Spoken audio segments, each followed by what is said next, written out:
আজ আমরা সিঁদুরি থেকে কাঠমান্ডুর উদ্দেশ্যে রওনা দিয়েছি। সিঁদুরিতে আমাদের কাজ শেষ। আনছি কাঠমান্ডু নিচে তো যাওয়ার পথে আজকে আমরা যে পথে এসেছি আসলে সেই পথটা দিয়ে যাচ্ছি না, আজকে একটি ভিন্ন পথ দিয়ে যাচ্ছি। আপনারা দেখতে পাচ্ছেন নিচে কত নিচে রাস্তা এঁকে বেঁকে চলে গেছে। এই পথটা দিয়েই আমাদের যাওয়া। মূলত আমাদের সাথে সিআরটিএনের যেই কলিগরা ছিলেন তারা বললেন যে আজকে একটি নতুন পথ দিয়ে আমাদেরকে নিয়ে যাবেন। সেখানে রাস্তাটা বেশ সুন্দর এবং দৃশ্যগুলো আমরা উপভোগ করব। তো সেজন্যই আজকে মূলত এই নতুন পথ দিয়ে আমাদের রওনা হওয়া। ইতিমধ্যে আমরা বেশ সুন্দর সুন্দর জায়গা দেখেছি, রাস্তাটা বেশ সুন্দর, তবে প্রচুর আঁকাবাঁকা রাস্তা, পাহাড়ের গা ঘেঁষে এই রাস্তাগুলো, এবং গাড়িতে বেগ বেগ করে এখানে আমাদের সিআরটিএনের কলিগস এবং আমাদের কলিগসরা আছেন, আপনারা দেখতে পাচ্ছেন। এই রাস্তা ধরে আমরা এগিয়ে চলেছি। আজকে আসলে মূল আকর্ষণই হচ্ছে এই রাস্তাটা, শীতলী থেকে কাঠমান্ডুর যে রাস্তা, এটা বেশ সুন্দর সুন্দর এবং রাস্তার দুপাশে প্রচুর পাহাড়, নদী, খরস্রোতা নদী আছে, যেটা আমরা হয়তো যাওয়ার পথে পাবো, আপনাদের তখন দেখাবো। আর পাশাপাশি পাইন গাছের বেশ পাইন গাছ, আমরা শুনেছি যে পাইন গাছের বন আছে, তো সেটাও আমরা আপনাদেরকে দেখানোর চেষ্টা করব। আপনারা দেখতে পাচ্ছেন পাশেই একটা নদী, জাস্ট নদীর পাশ দিয়ে যাচ্ছি। এই নদীটা বর্ষায় বেশ খরস্রোতা থাকে, এখন পানি কম আছে, কিন্তু এখনও স্রোত রয়েছে। পাহাড় থেকে নেমে আসা নদী, তাই এখানে স্রোত সবসময় থাকে, তবে বর্ষায় স্রোত প্রচুর পরিমাণ বাড়ে। আপনারা আমাদের সঙ্গে থাকবেন। সেই নদীটারই আরেকটা অংশ আপনারা দেখতে পাচ্ছেন যে নদীতে স্রোত রয়েছে, কিন্তু স্রোত বর্ষার মতো না, কিন্তু স্রোত রয়েছে। আঁকাবাঁকা পথ ধরে আমরা এগিয়ে চলেছি, দুপাশে পাহাড়ের সারি, মাঝে নদী। এখানে রাস্তাটা ভয়ঙ্কর সুন্দর এবং ভয়ঙ্করও বটে। দুই ভয়ঙ্কর এখানে একসাথে হয়েছে। আপনারা দেখতে পাচ্ছেন সামনেই পাহাড়, বিশাল বড় পাহাড়। রাস্তাটা দেখে মনে হচ্ছে যেন আমরা আসলে পাহাড়ের মধ্যে ঢুকে যাচ্ছি।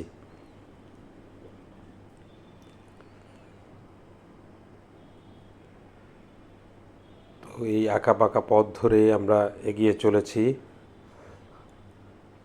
দর্শক, আপনারা রাস্তাটা দেখতে থাকেন,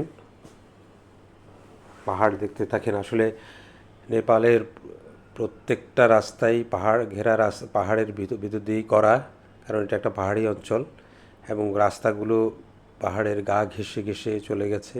আমরা পাহাড়ের পাশে একটু কৃষি কাজ দেখতে পাচ্ছি, নেপালের, যেখানে নেপালের কৃষকরা বিভিন্ন ধরনের এরকম কৃষি কাজ করে থাকে। একটা বাসের পিছনে পড়ে গেলাম, তারপরে একটু পেছন দিক থেকে দেখাই আপনাদেরকে। আমাদের সাথে আছেন সানুদা, দুই সানুদা আছেন, এক সানুদা সিআরটিএনে কাজ করেন এবং এক সানুদা ড্রাইভিং করছেন। দুজনই সানুদা, দুজনই আমাদেরকে হেল্প করেছেন আমাদের এই ট্যুরটা করার জন্য। আপনারা দেখতে পাচ্ছেন বাঁ পাশে কিন্তু প্রচুর কাজ লাগানো আছে। এখানে বললেন আমাকে মাত্রই সানুদা যে এই কাচের গুলো আসলে যারা এখানে পূজা করতে আসেন, সামনে একটা মন্দির আছে, আমি আপনাদেরকে দেখাবো। এই মন্দিরে যারা পুজো করতে আসেন তারা এখানে তাদের ইচ্ছা পূরণের জন্য কাজগুলো নাকি সেট করে যান। আপনারা দেখতে পাচ্ছেন হাজার হাজার কাচ লাগানো এখানে। এখানে দেখতে পাচ্ছেন কাচের শাড়ি। তো এই কাজগুলো ওনারাই সেট করেছেন। আমরা ওই জায়গাটা পার হয়ে আবার শুরু করলাম আমাদের যাত্রা। পাহাড়ের পথ ধরে সুদূরে এগিয়ে চলা। আমাদের এই যাত্রা প্রায় 5 থেকে 6 ঘন্টার যাত্রা। আমি আপনাদেরকে রিকোয়েস্ট করব যারা এই সিধুলি আসবেন এই রাস্তাটা মিস করবেন না, এই রাস্তাটা আপনারা থাকবেন সামনে। ব্রেক নিয়েছি কোয়ালিটি হোটেলের সামনে। এখানে আমরা যার যার ওয়াশরুমে যাওয়ার প্রয়োজন সারবেন, আর দু একজন হয়তো টুকটাক একটু নাস্তা করে নেবেন। আমরা 2টোর দিকে লাঞ্চ করব। সো এখন এখানে একটু আমরা আপনাদেরকে দেখাই। এখানে একটা বিচ রিসোর্ট আছে, যদিও তাদের বিচ বলে কিছু নেই, কিন্তু নদীর পার্কেই তারা বিচ বলে, নদীর পার বিচ, নদীর পার বিচ। তো যদি দেখাই আপনাদেরকে, বেশ সুন্দর একটা জায়গা। ওপাশে একটা নদী আছে, ওই নদীতে পানি এই মুহূর্তে খুব বেশি নেই। আমরা একটা ছোট ব্রেক দিয়েছিলাম, আমাদের ব্রেক শেষ হয়েছে। আমরা একটু নাস্তা করে ওয়াশরুম ব্যবহার করে আবার চলা শুরু করেছি কাঠমান্ডুর উদ্দেশ্যে। সেই পাহাড় ঘেরা রাস্তা ধরে পাশেই একটা নদী দেখতে পাচ্ছেন। এখানেও পানি এখন খুব একটা পানি নেই, ছোট স্রোতস্বিনী। কিন্তু একটা সময় আমরা শুনেছি ওনারা যেটা বললেন যে বর্ষায় যখন পাহাড় থেকে পানি নামে তখন প্রচুর পরিমাণ স্রোত থাকে এবং পানিও থাকে।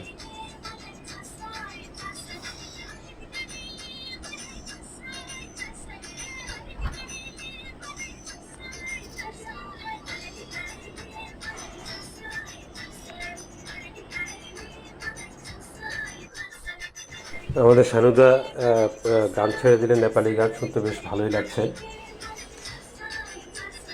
তো এই জায়গাটা আপনারা একটু দেখেন। এই জায়গাটা আসলে গত বর্ষায় নাকি এখানে প্রচুর ল্যান্ডস্লাইড হয়েছিল এবং এই জায়গাটা প্রচুর ধ্বংসপ্রাপ্ত হয়েছে। রাস্তাঘাট একদম খুব খারাপ অবস্থা।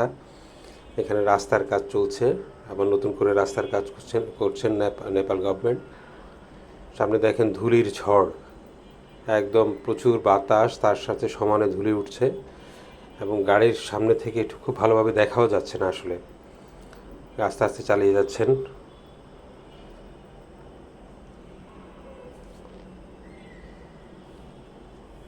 আসলে নেপালের সৌন্দর্য এখানেই যে পাহাড় নদী সব এক জায়গায় এসে মিশেছে, তারই মাঝখান দিয়ে মানুষের ছুটে চলা, এখানেই সৌন্দর্য।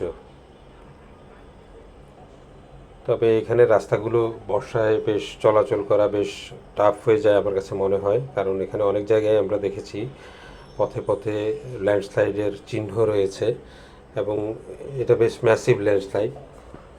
প্রচুর পাথর রাস্তার উপর চলে এসেছে এবং অনেক জায়গায় দেখেছি আমরা যে রাস্তা একদম ধুয়ে চলে গেছে। এটা আমরা সিধুলি যাওয়ার সময় দেখেছি, এখনও হয় আমরা দু একটা জায়গায় দেখেছি। আশা করি আপনাদেরকে সামনে দেখাবো। একটা জায়গা আপনারা দেখলেন, আবার যদি সামনে পড়ে আমরা আপনাদেরকে দেখাবো। নদী দেখাই, এই নদীটা অনেক বড় হয়ে যায় অবশ্য, কিন্তু এখন যেহেতু শুষ্ক মৌসুম, পানি খুব হালকা ভাবে পানি নামছে, বাট স্রোত আছে। তো এখানে আসলে দেখেন বন্যার সময় আসলে এই রাস্তাগুলো ভেঙে গেছে, এরকম অনেক জায়গা ভেঙে গেছে। তাহলে বুঝতে পারছেন যে বন্যার সময় আসলে কিরকম স্রোত থাকে। তো এখানে পানি খুবই ঠান্ডা এবং খুব আরাম এই পানিতে হাঁটতে। আপনাদেরকে একটু দেখালাম।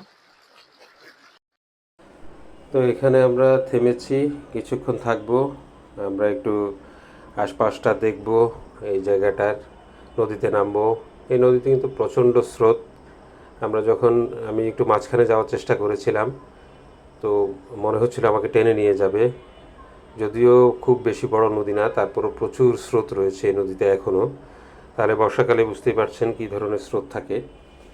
তো এখানে আমরা একটু ঘুরবো, ঘোরার পরে আমরা আবার কাঠমান্ডুর উদ্দেশ্যে রওনা দিব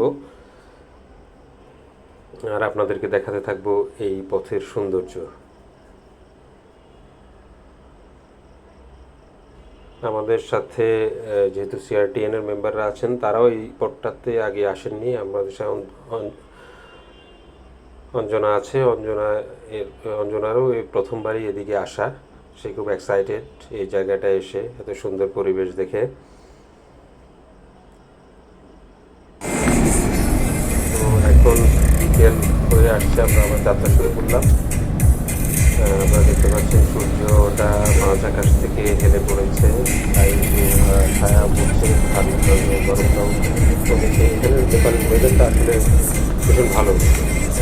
দিনের তাপমাত্রা 26 ডিগ্রির মতো থাকে, 27-28 ডিগ্রি যায়। তাপমাত্রা 10 থেকে 15 মতো থাকে।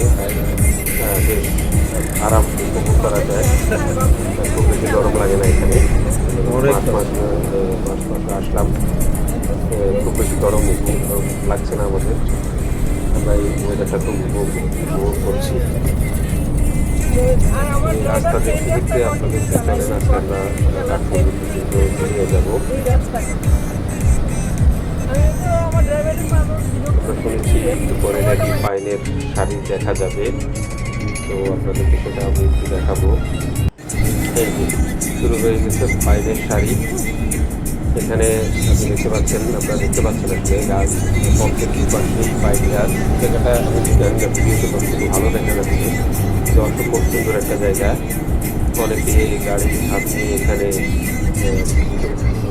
থাকেন, একটু ঘুরে ফিরে ছবি ওঠান, কিন্তু আমরা যেহেতু দেরি হয়ে গেছে সেজন্য আর এখানে থামিনি, আমরা চলে যাচ্ছি, কারণ আমাদের সন্ধ্যার পরে কাঠমান্ডু বুঝে কাজ আছে। সেজন্যই আমাদের আমরা এখানে আর খুব একটা ফেরত দেওয়ার চিন্তা করিনি। আমরা দেখতে পাচ্ছেন পাইনের শাড়ি রাস্তার দুপাশে।